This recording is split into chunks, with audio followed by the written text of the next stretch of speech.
Our school, Michael Nagar Shikhaniketan, government-sponsored co-ed English medium higher secondary, has taken an excellent initiative in conducting online classes through YouTube channel.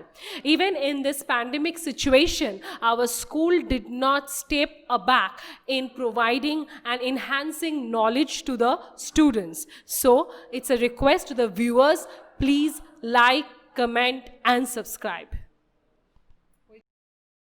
Hello students, कैसे हो आप लोग। चलिए आज आप लोग के साथ थोड़ा व्याकरण किया जाए। तो आज मैंने जो चैप्टर लेकर आया है वो है चैप्टर 8 अर्थात ईद मनाइए, जिसे हम क्रिया बोल सकते हैं।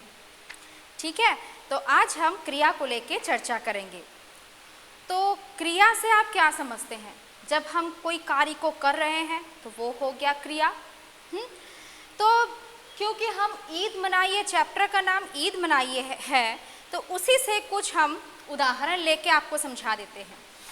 तो सबसे पहले ये जान लेते हैं कि क्रिया किसे कहते हैं। देखिए, जिन शब्दों से किसी कार्य के करने या होने की जानकारी मिलती है वे शब्द क्रिया कहलाते हैं। अर्थात जिन शब्दों से किसी कार्य के करने या होने का पता चलता है तो वो शब्द क्या होता है? क्रिया होता है। तो मैंने आप लोग को कहा था कि ईद मनाइए चैप्टर का नाम है, तो मैं उसी से ही कुछ एग्जाम्पल से आप लोग को समझाती हूँ। तो देखिए यहाँ पे क्रिया के हम कुछ उदाहरण ले लेते हैं।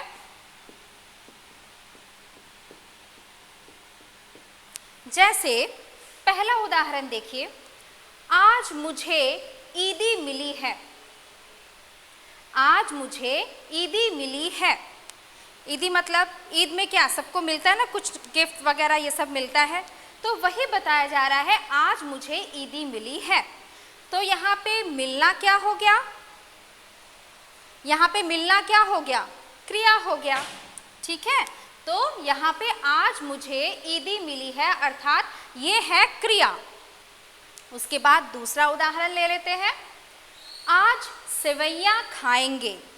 ईद के दिन क्या करते हैं? सभी सेवैयाँ खाते हैं। तो आज सेवैयाँ खाएंगे अर्थात यहाँ पे क्रिया कौन सा है? खाना। ठीक है, तो खाएंगे, तो ये हो गया आपका क्रिया। तीसरे पे आते हैं, मैंने आज नए कपड़े पहने हैं। देखिए यहाँ पे आप लोग जानते ही हो कि ईद के दिन में नए नए कपड़े पहने जाते हैं, तो इसीलिए यहाँ पे मैंने आज नए कपड़े पहने हैं। तो बताइए यहाँ पे क्रिया कौन सा है? ठीक, पहने। पहनना अर्थात वो है क्रिया। ठीक है, तो इस प्रकार से आप लोग समझ गए होंगे कि क्रिया किसे कहते हैं। जब कोई कार्य किया जाता है, जैसे मेरी माँ खाना बना रही है, तो यहाँ पे बना रही है क्या हो गया? क्रिया हो गया। जब किसी कार्य का करना, तो यहाँ पे किसी कार्य के करने के बारे में जब हमें जानकारी मिलती है तो उसे हम क्रिया कहते हैं। अब चलिए हम दूसरे सेगमेंट में आते हैं। अब क्रिया को हम जान लिए, अब हमें काल के बारे में जानना पड़ेगा। ये काल क्या है? काल अर्थात समय। तो क्रिया के घटने या होने के समय को काल कहते हैं। आप लोग जानते ही हैं कि काल जो होता है वो समय से रिलेटेड होता है। तो क्रिया के घटने या जिस समय वो कार्य हो रहा है, तो क्रिया के घटने या होने के समय को हम काल कहते हैं। तो यहाँ पे समय अर्थात हम जानते हैं कि काल 3 प्रकार के होते हैं, भूतकाल, वर्तमान काल और भविष्य काल। ये 3 प्रकार के काल होते हैं। तो हम इन 3 कालों को लेकर थोड़ा डिस्कस कर लेते हैं। तो देखिए, भूतकाल अर्थात जो कार्य जो घटना घट चुकी है। वर्तमान काल, जो घटना घट रही है, जैसे मैं अभी आप लोग को पढ़ा रही हूँ, तो ये क्या हो गया? वर्तमान काल। उसके बाद है भविष्य काल, जो घटने वाली है अर्थात जो घटना घटी नहीं है।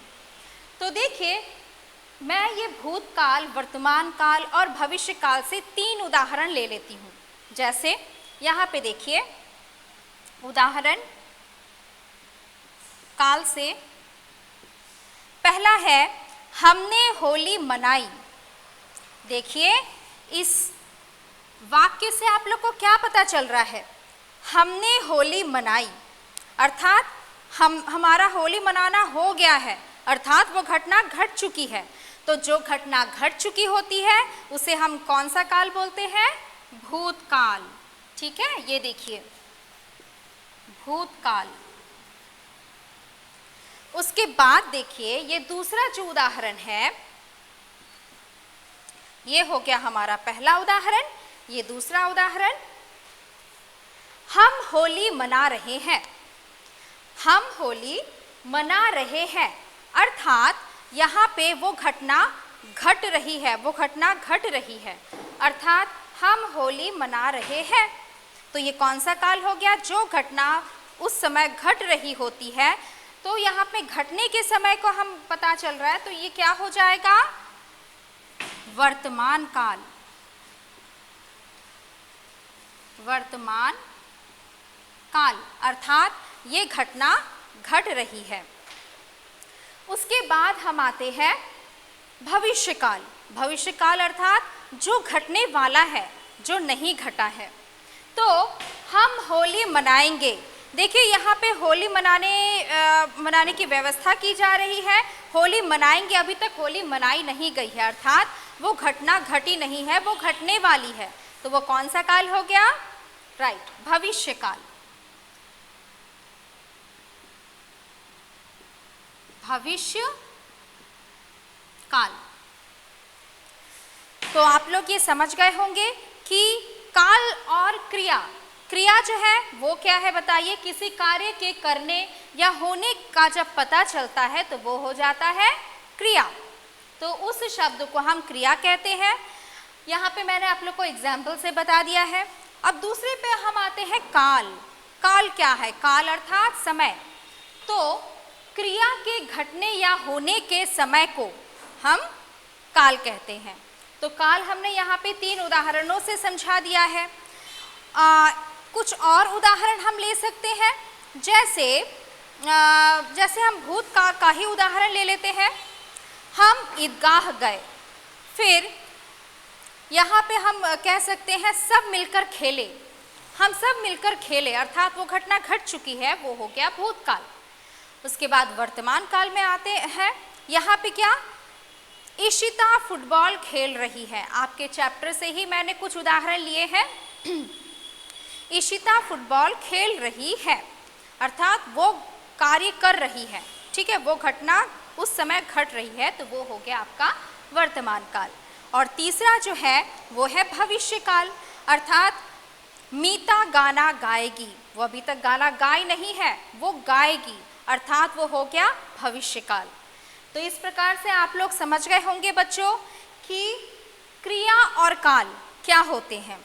और आपके चैप्टर में जितने सारे एक्सरसाइजेस हैं उनको आपको सही तरीके से करना पड़ेगा। ठीक है, तो यहाँ पे देखिए क्वेश्चन नंबर 3 में आपको थोड़ा सा डिस्कस कर देती हूँ। इन वाक्यों में आई क्रियाओं का काल लिखिए। क्या बोला जा रहा है? प्रश्न ध्यान से सुनिए।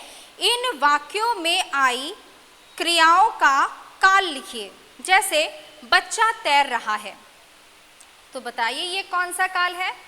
ये जो है बच्चा वो क्रिया कर रहा है, वो तैर रहा है। लेकिन यहाँ पे हमें तो पता चल रहा है ये क्रिया है, लेकिन इसमें काल कौन सा है वो बताइए। बच्चा तैर रहा है अर्थात वो घटना घट रही है, तो वो कौन सा काल हो गया? वर्तमान काल। तो इसी प्रकार से मैंने आपको ये उदाहरण देकर समझा दिया है। अब आप बाकी जो जितने सारे अभ्यास हैं इन चैप्टर्स के, उन सबको आप आसानी से कर सकते हैं। धन्यवाद। Subscribe. Click on the bell. Like, comment, share.